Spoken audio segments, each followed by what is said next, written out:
Hi, and welcome to another episode of the Social Strategy Mum podcast. I'm Caroline, your host, and I'm super excited to get in today and talk about this area of trust and doubt around investing. Okay, so as business owners, we get the opportunity to invest regularly. Okay, and we can invest in a whole lot of different things. You might be investing in help in your business. You might be investing in a course or a program to help you develop your business. You might be investing in a new website. There's a whole range of different things that you might be investing in. And when it comes to investing, this is a real area where a lot of people get into doubt.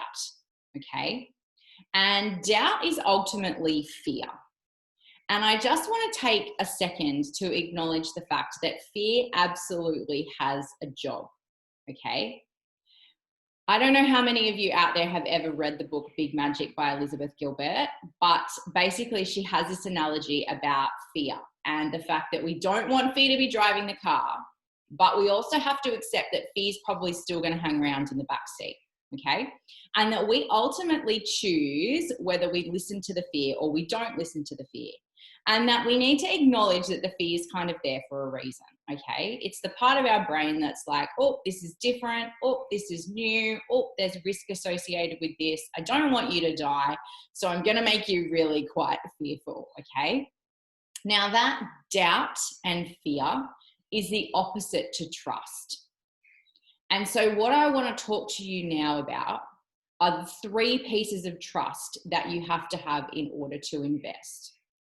And it is the same three pieces of trust that your customers have to have in order to invest in you.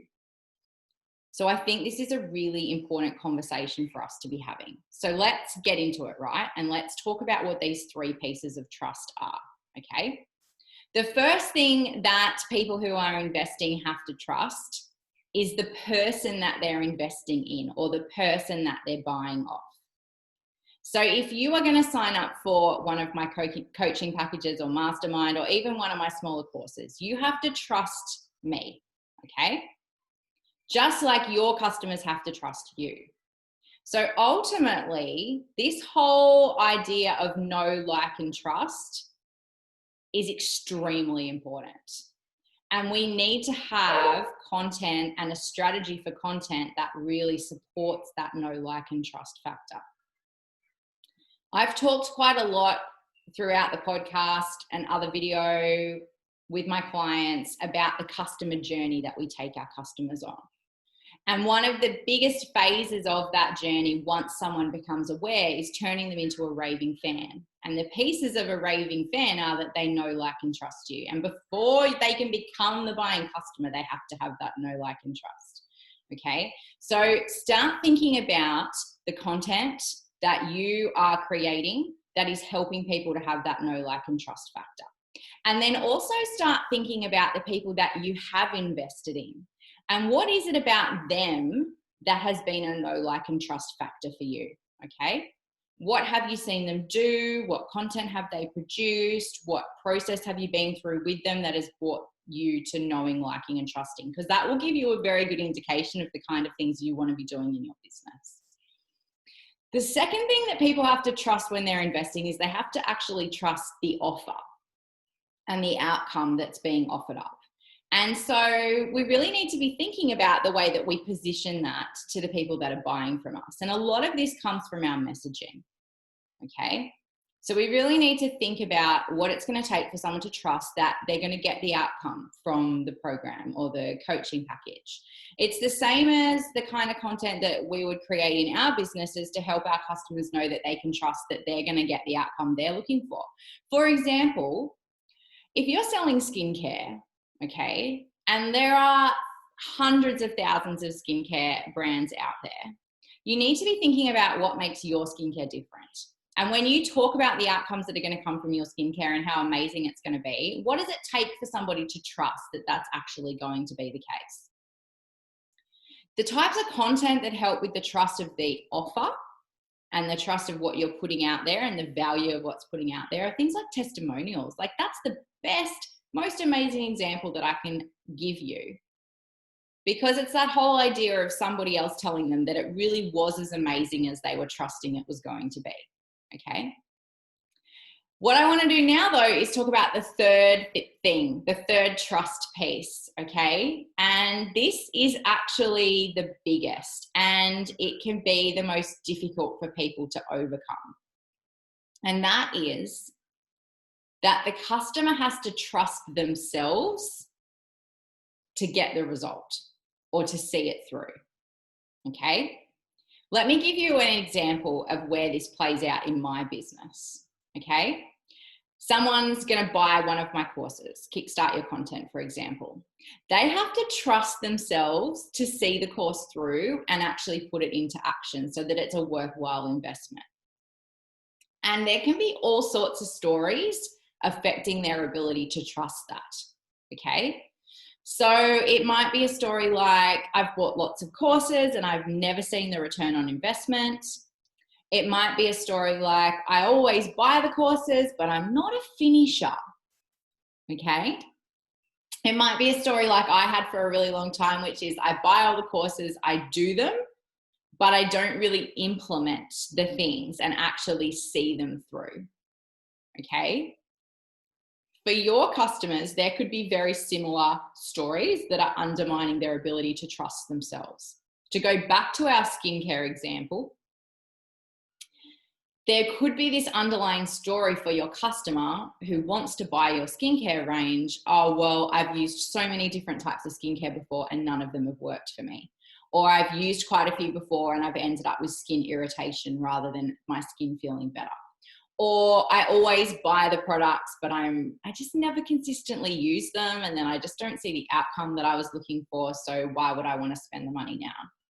Okay, there are lots of stories underlying this layer of being able to trust yourself when you are investing.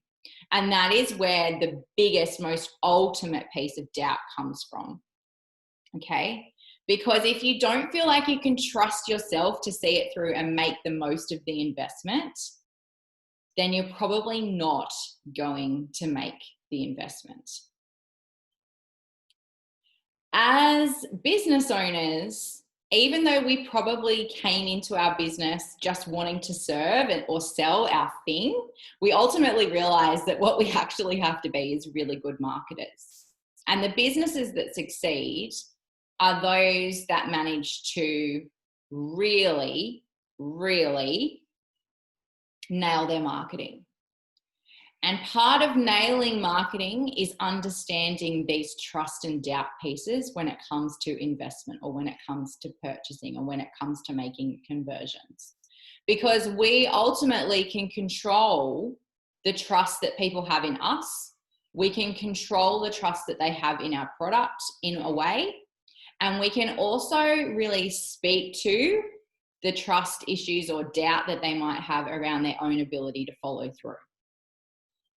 Okay, we can really help them to bust some of those stories that they have had and dig into some of those myths that they might have had. But really, from the start, we need to have a very clear understanding that when it comes to investing, those three pieces are going to come up, and they are going to come up every time. Okay, they are the brain's way of checking in that we're not doing something that's ultimately going to lead to our untimely death. Okay? And I get that. Sometimes I have to say to my brain, yep, I know, I'm hearing you. This is scary. I'm jumping off a cliff. I'm doing something new. I'm investing big money in a coach. I get that. I get that something might go wrong, but I have to have trust in the coach. I have to have trust in the outcome that's going to come through for me, but I also have to have trust in myself that I'm going to follow through. Okay, and that can definitely be the hardest piece. What I want you to do now is start thinking about how that plays out for your customers and how your marketing can help people move through those three areas of trust and doubt. That way, it's going to be easier for people to invest in whatever it is that you are selling. All right. If you have taken something away from this episode, make sure that you head over to Instagram, tag @socialstrategymum in your stories and share whatever that is so that I can share it on again and we can get into these conversations about the things that really actually move the needle in our marketing and move the needle in our business and our ability to have the impact and income that we really, truly want.